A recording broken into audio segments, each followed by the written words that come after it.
The next method we're going to study is method 2 for multiple fractions. Now, for complex fractions with multiple fractions in the numerator and denominator, we still could use method 1 by adding the fractions in the numerator and adding the fractions in the denominator and then multiplying by the reciprocal. But we know from previous lessons that adding fractions with unlike denominators is a long and annoying process. So by using method 2, we can avoid that. So let's go look at this. See, I have on my first problem, I have 2 fractions. So in order to make this into one fraction so that I can multiply by the reciprocal, I would have to get a common denominator, xy. I'd have to multiply the numerator and the denominator by any missing factors. Then I'd have to combine like terms, and that seems like a whole problem in and of itself. I definitely don't want to do that if I can avoid it. So method 2 provides you with another method that works very simple for these problems instead of having to add fractions, which are yuck. No one wants to do that. So the steps are: find the LCD of all fractions. Now that's talking denominators in the numerator and denominators in the denominator. All of them need to have, you need to find the LCD of all of them. Then what you're going to do is multiply every term in the numerator and the denominator by the LCD. The reason you're allowed to do this is because of that fraction bar. Because there's a secondary fraction bar, you're allowed to multiply the numerator and denominator by anything you want. Now, some students want to take this really cool method, which after we do a couple problems, you're like, this is awesome, and apply it to some of the previous sections of adding and subtracting fractions.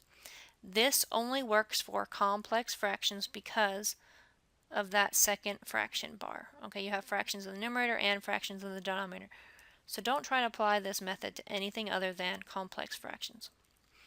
The third step is reduce. So let's go ahead and try.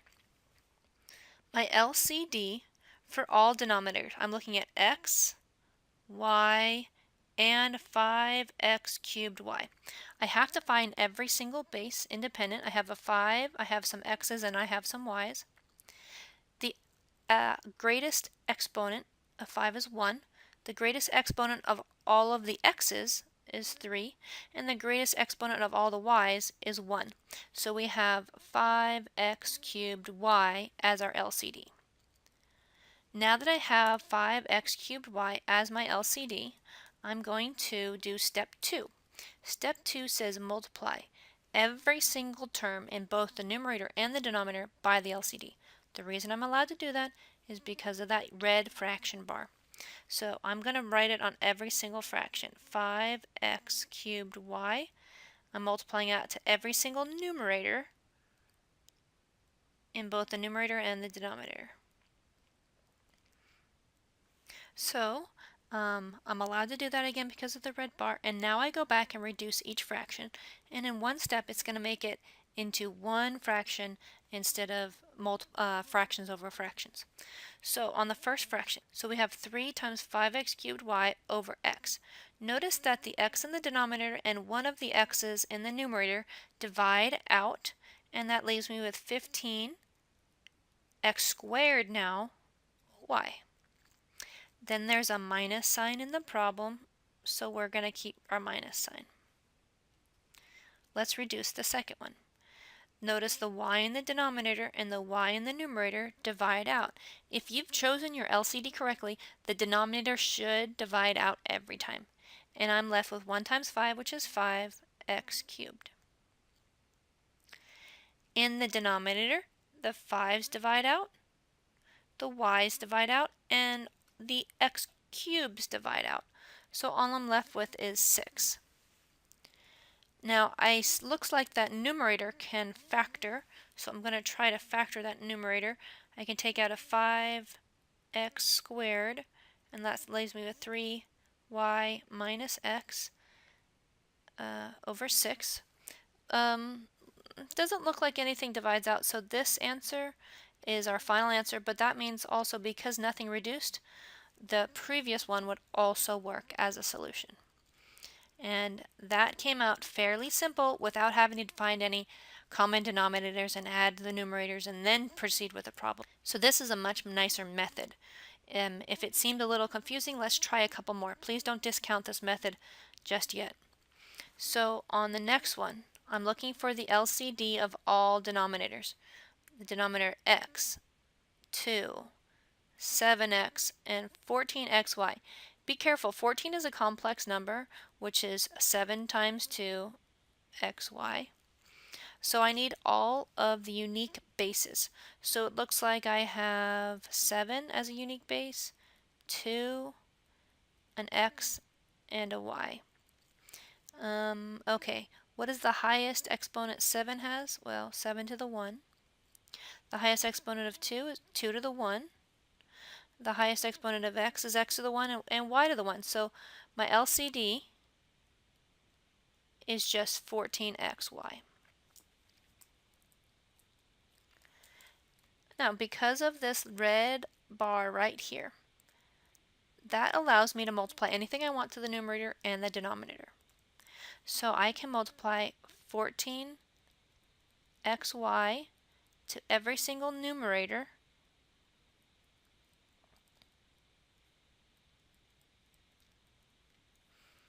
and then reduce. Every single denominator should divide out nicely. So I have my red fraction bar. And on the first fraction, notice one of the x's divides out nicely, and I'm just left with 1 times 14y, which is just 14y. The minus in the original problem continues to come down as a minus. On the second fraction in the numerator, we have 1 times 14xy over 2. The 14 and the 2 can divide out to 7, so that's minus 7xy. On the denominator, the 7 and the 14 divide out to 2, and the x copies divide out, and I'm left with 2y times 5. Well, 2y times 5, that's 10y. On the second denominator, all of the factors divide out, and I'm just left with 5. Now I think I can factor that, so I'm going to go ahead and try to factor that one. I have a 7y in the numerator, which leaves me with 2 minus x. In the denominator, I can factor out a 5, which leaves with 2y minus 1. Nothing divides out, so that's my final answer. But because nothing divided out, I can have either this one or this one. Now, if something divided out, then I must divide it out, and that would be the only answer. But because nothing does, either one will both be acceptable answers.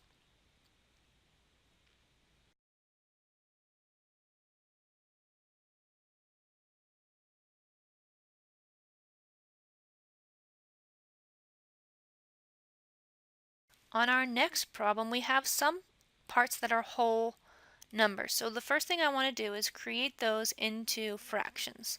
So I'm going to put the 2 over 1 and the 4 over 1. So now that everybody's a fraction. And I want to look for the LCD. So the LCD between 1, 3x, 3x squared, 1, 3x, and x squared, it looks like the unique factors are 3 and x.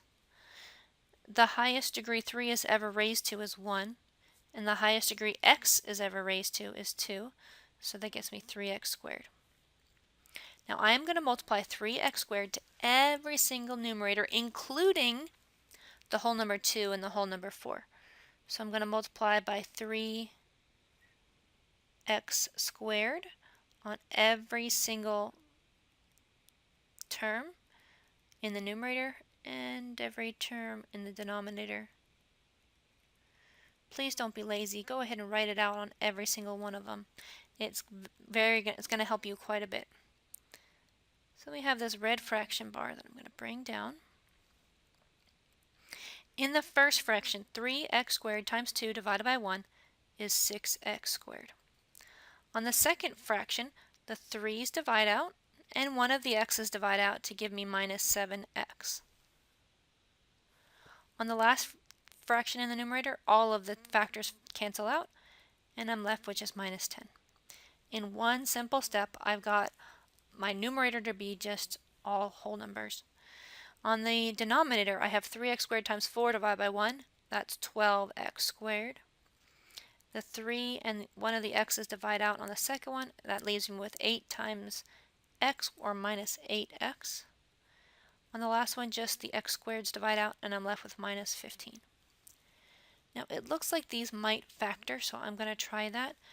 On the 6x squared minus 7x minus 10, I'm going to try 2x and 3x and 2 and 5. Now, I don't ever want to put the 2 and the 2 next to each other, so I'm going to try instead 5 and 2 this way.